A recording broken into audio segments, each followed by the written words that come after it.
My ex Rose, and I have a son, Jason. He is 15 years old. We broke up when Jason was 5. Rose has Jason on weekends. Rose married her now husband when Jason was 10. Her husband has 2 children, they are 17 and 16 and live full-time with them. Jason has a few chores when he's with them and easily takes care of them, while his step-siblings don't do theirs and Rose take care of them. This has been the only point of contention between our son and her. He has talked with her and even went to therapy.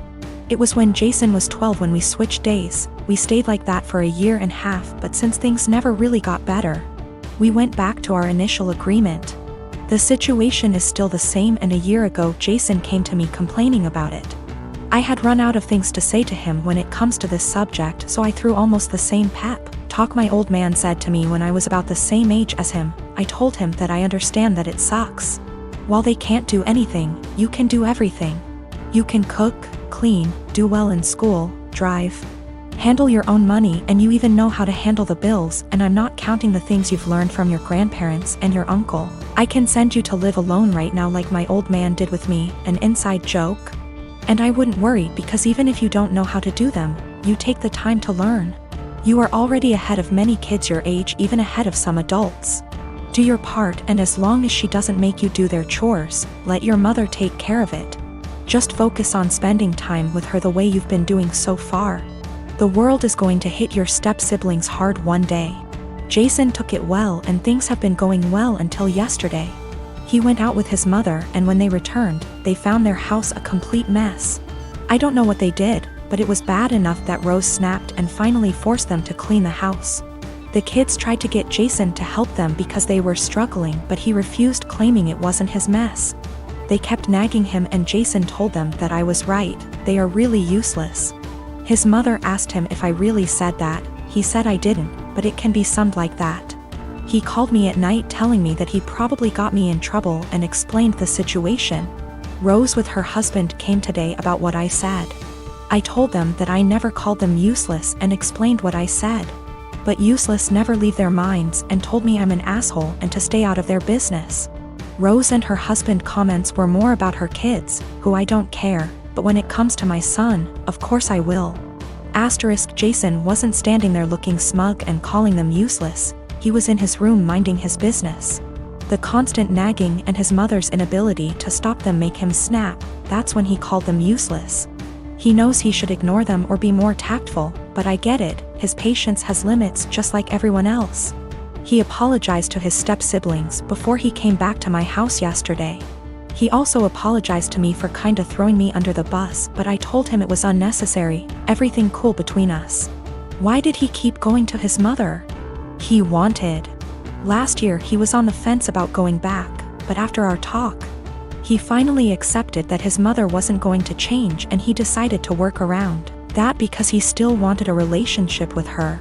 Their relationship actually got better, but after what happened, their relationship is going to change. We have to wait if it is for better or for worse. Him and I talked, and he's still thinking about what to do, but he says that he'll probably do what he had planned last year. He will spend time with her but will not go to her house anymore. He's taking a few days to let things settle down, and then he'll let his mother know. She is not going to like it, but alas, she's not in a position to demand or ask. I'm 15 years old. I have a stepsister who is a couple years older than me, and she is really seriously disabled. I'm not sure what's wrong with her because no one ever wants to discuss it with me, but she's nonverbal, breaks her bones a lot, and has severe epilepsy and will have many fitting episodes. She also doesn't understand stuff. That's probably the easiest way to put it. She's just a human body with nothing inside. She's my stepmom's daughter.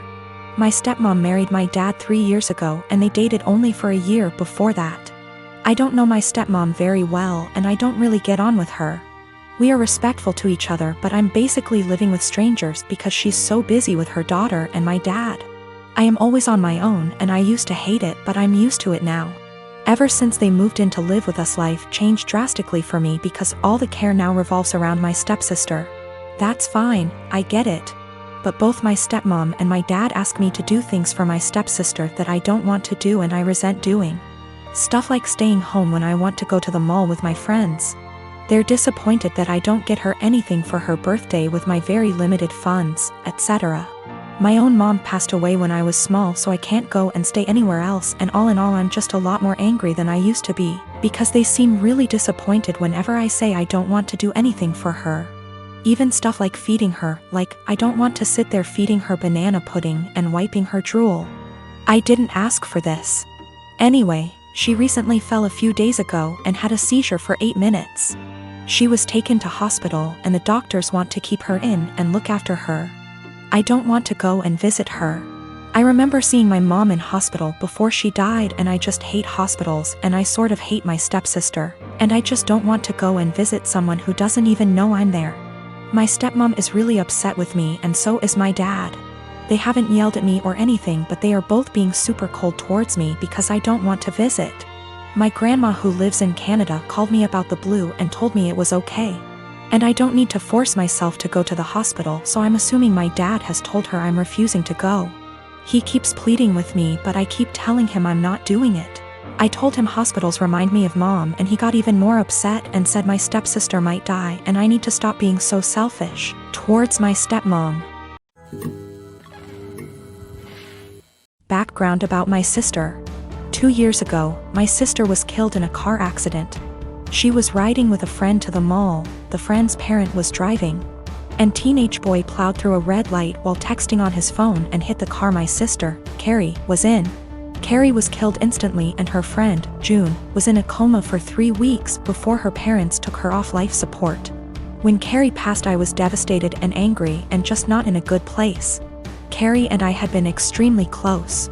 Despite a 7-year age gap between us, we enjoyed a lot of the same shows, we went to concerts together. We volunteered together, and I took it upon myself to guide Carrie like any big sister would do. Our parents were extremely busy with work most days, and Carrie and I would often cook together and do crafts when we weren't too busy with school work. Carrie wanted to be a NICU nurse when she grew up, and I helped her find a volunteer position at a local hospital to help get her gain some experience being around patients. In short, Carrie was my sister and best friend, and when she passed, I was a mess. The last craft Carrie and I made together was a set of candles. We bought the wax at a local craft store, and we both made each other a candle and decorated the jar it was in. That was the day before she was killed. At her funeral, Carrie was buried with the candle I made her. The candle Carrie made me sits on my desk next to my favorite picture of her and I together at the beach.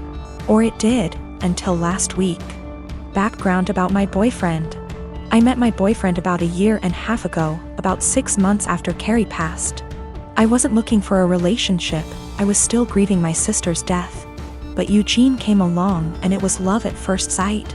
He was extremely supportive, let me cry on him when I needed to, didn't push me into getting over grieving or anything. He was extremely gentleman about everything and very, very patient. After 6 months of seeing each other pretty regularly, we made it official. Eugene came into my life at a very low point, and he has always been very respectful of sentiments I keep from my sister. Never asking me to take them down, always giving me space when I needed to cry.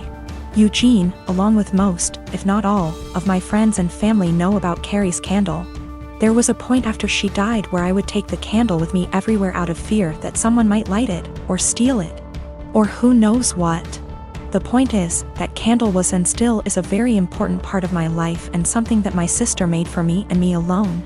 When Eugene and I moved in together about 4 months ago, I packed away most of the reminders of my sister and put out the candle and picture on my desk. I felt that this was a huge step because when I'd lived just by myself I had pictures everywhere and a few knickknacks laying around from my sister. I wanted to make Eugene and I's home our home with just a small part of my sister there. Eugene understood and was very supportive.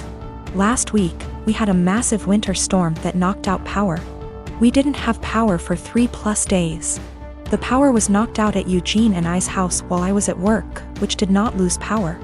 Eugene texted me that he was going to light some candles and try and get a generator, so we could have some for of power or at least be able to charge our phones / use lights / etc. Now, we have probably 30+ candles in our house. I am a huge fan of sales, and when Bath & Body Works has a candle sale, I like to stock up and get a range of scents. We have candles scattered all over our house. In the room where my desk is, there are no candles aside from the one Carrie made me. None at all, and there never has been. This room is also downstairs, where Eugene doesn't spend a lot of time. His desk is upstairs. When I arrived home from work last week, I noticed a bunch of candles burning in our living room, safely. Always monitored and not near anything that could ignite. One of these candles was the candle that Carrie had made me. I burst into tears, and when Eugene heard me crying, he came out from the bedroom, where he was lighting more candles, and asked what was wrong. I was a wreck and couldn't get any words out. When he tried to calm me down, I shoved past him and locked myself in the room where my desk was and just cried. I don't know how he could be so stupid. He knew, and I thought he understood how sentimental the candle was and how much I cherished having a candle that my now deceased sister had spent time making with me just a day before she was killed. I haven't been able to speak to Eugene since it happened, Tuesday of last week. He has tried to explain why he did it, because he needed candles to be able to see, but I just can't wrap my head around it. He hadn't gotten into the large candle stash I have upstairs right by the living room where Carrie's candle was, but went downstairs, out of the way, to grab the most sentimental, cherished item I have. The candle was burning most of the day while I was at work and is now melted and pretty much gone. I do still have the jar it was in, but I can't look at it without bursting into tears. Eugene says it was an accident, but I just don't believe that. He said he was getting around to lighting the candle surplus we have upstairs, but just hadn't gotten there yet. After being home 6 hours alone with no power. I am heartbroken and feel like this is a major slap in the face. I feel disrespected. I feel like he disrespected my sister. I just don't know what to do. I don't feel like I can forgive him for this. I have 2 sisters that I'm close with. I also have a niece, Leah. Leah's 16, and after my ex-wife decided to split up and divorce due to infertility problems that lasted for 5 years, I started a college fund for Leah to help her go to her chosen college. That was in 2019. Now I visit my mother's home, where my sister and Leah are living, every week to spend the weekend together. This past weekend I was asleep upstairs while my mother, my sister and Leah were in the kitchen. I came downstairs to grab a glass of water and heard my sister talking about my ex-wife expecting a baby with her new husband. This struck a nerve and I kind of froze from shock. I then heard Leah react to the news repeatedly saying, "I told you so, I told you so." Then explained she's always thought that I was the one with a problem for not being able to have a baby with my ex, but that I was too afraid to admit due to fragile masculinity. I could not believe what she said, but what made it worse is her following statement about how my ex was smart to get a divorce before it was too late. I went upstairs and into the room and shut the door and stayed there for hours. Mom and sister saw me about to leave and insisted to know what the problem was. I didn't want to argue, but I told them that I heard what Leah said about me. Leah stopped eating and got quiet. My sister tried to play dumb, but I told her I heard their entire conversation about my ex-wife and her pregnancy news. My sister tried to backpedal, saying Leah is just a kid who doesn't know much about this stuff and was just spouting nonsense. I told them I don't want to talk about it and they refused to let me leave, but I left eventually.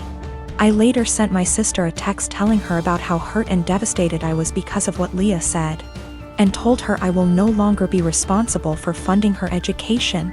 My sister kept trying to call, then texted saying Leah didn't mean what she said and offered to make her apologize, but I didn't feel comfortable being in the same room with someone who blamed me for something that was out of my control and something that literally turned my life upside down.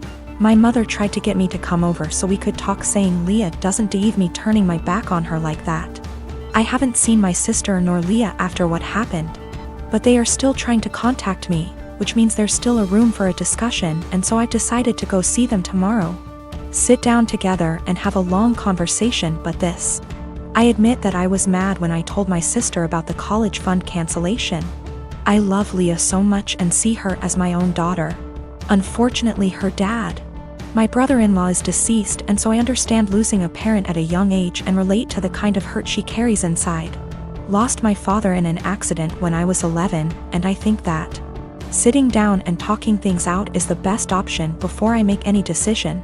Also, one more thing to clarify, both my ex-wife and I were having these fertility issues. Both sides, but since my ex-wife got pregnant soon after her new marriage, then my family thought that I was the problem originally.